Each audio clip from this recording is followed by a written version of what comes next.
सुख म्हणजे नेमकं काय आणि पैसा म्हणजे काय? 2 वेळा खाल्ला ढेकर दिला म्हणजे पोट भरलं होत नाही. तेव्हा नवरा बायकोनं 2 शब्द मायेत बोलावे लागतात. तरच अमृताचा ढेकर येतो. समजला? अरे कमलाने कसा फुलावा आणि भ्रमराने त्याला कसा बुरवावा हे प्रत्येक माणसाने तुम्ही लग्न करा आणि मग माझ्याशी बोला. समजलं काय?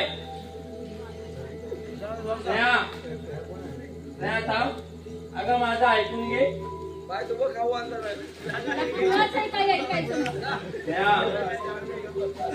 अगं आज आपल्याला नोकरी नाही. जे काय आपल्या दोघांना कंपनीतून 8-10 लाख रुपये मिळाले अगं त्याच्यात कुठेतरी आपण रूम घेऊन राहूया ना.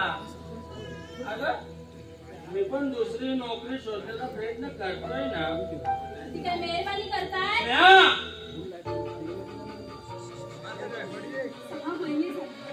घरात नुसते बसू ना. लग्न झाल्यापासून तुम्ही मला कोणता सुख दिलं? सुख? अगं सुख म्हणजे नेमकं काय? अगं एक चादर पांघरली म्हणजे सुख आलं. आणि अशा परिस्थितीत जर मुलाचा जन्म झाला तर त्याचं भवितव्य काय कसल्या? अगं अगं उद्या त्याला आपण गोष्ट जाणार ग. पदोपदी आपण त्याचा अपमान करणार आणि दोषी ते ठरणार. म्हणून म्हणतो अगं कुठंतरी आपण भाड्याच्या रूममध्ये राहूया.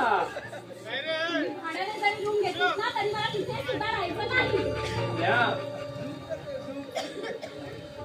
अगं अगं हे माहेर आहे माहेर. मायला घ्या तिच्या सासर वेगळं असतं. अगं भाऊ बहीण आई वडील अगं 4 दिवसाचे पाहुणे असतात. हे स्मशानापर्यंत नसतात. अगं अखेरपर्यंत असतो तो फक्त नवराच. आई बाप नसतात.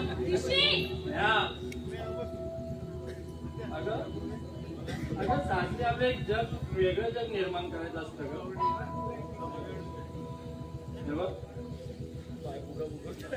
अगं तुला कळत कसं नाही? अगं लग्न आणि तुम्हाला सांगत होते नाही. आता तू विसरली. माझी चूक होती आणि आज हे माझं नशीब आहे की मला ते गारमेंटचे कपडे शिवावे लागतात. मला तुमच्या बरोबर संसार करता येणार नाही. नुसती स्वप्न पाहणाऱ्या स्वप्नाची बायको म्हणून मला जगायचं नाहीये. अगं तुला काय झालंय ग? अगं वेळ तर लागलं नाही ना.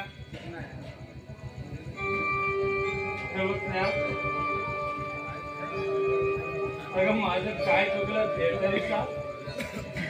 अगं मी बेकार आहे बेकार. अगं घरात आयतं बसून मी घेतोय असं तुला वाटतं?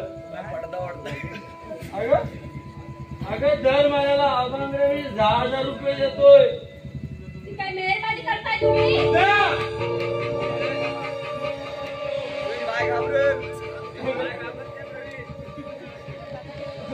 काय झालंय ग? कधी उतरले?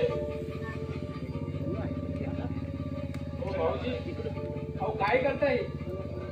अहो तिच्या भावासमोरच्या बहिणीचा हात उगारला. मी तिच्याशी असं कधीच वागलो नाहीये. अगं दिदी हे नवरे असेच असतात. नेहमी बायकांच्या चुका शोधत असतात. हे नवरा बायकोचं भांडण नाही समजला?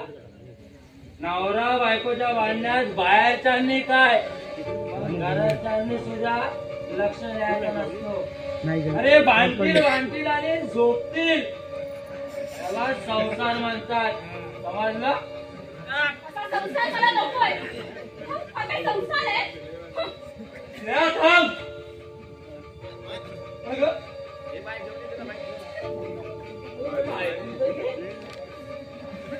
थोडवाय फोन टाकीन तुझं. फोडा फोडा, मी पण बघतो कसं फोडता येते. चुप. मला एक झाला.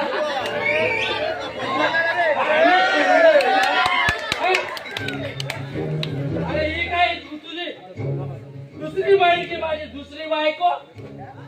मला एक जावा त्याला लहान मोठं कोण समजतच नाही. निर्लज्ज. आतमध्ये 4 लोकात तमाशा नको. ऋषी, बस झालं.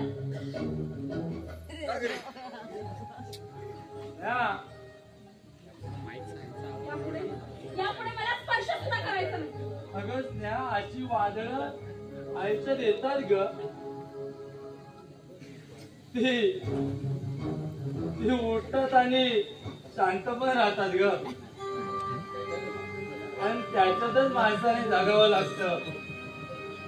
मला अशामध्ये जगता येणार नाही.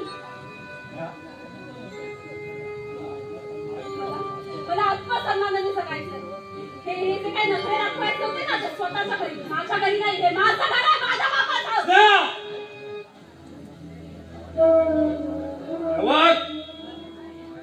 माझा बाप मिळत ना 20 वर्ष झाली. समजलं काय? मला कुणी असं अपमानाने बोललेलं ना, अजिबात खपलेलं नाही. समजलं? त्याच्या अशीच कानपटा फुटलेली आहे. आणि आता जर तू परत वावगं बोलीस ना, तर माझ्यासारखा वाईट माणूस कोण नाही. समजलं काय? तर तुला कुणा जायचं तिकडे जा. मला गटार सोडा, गटार.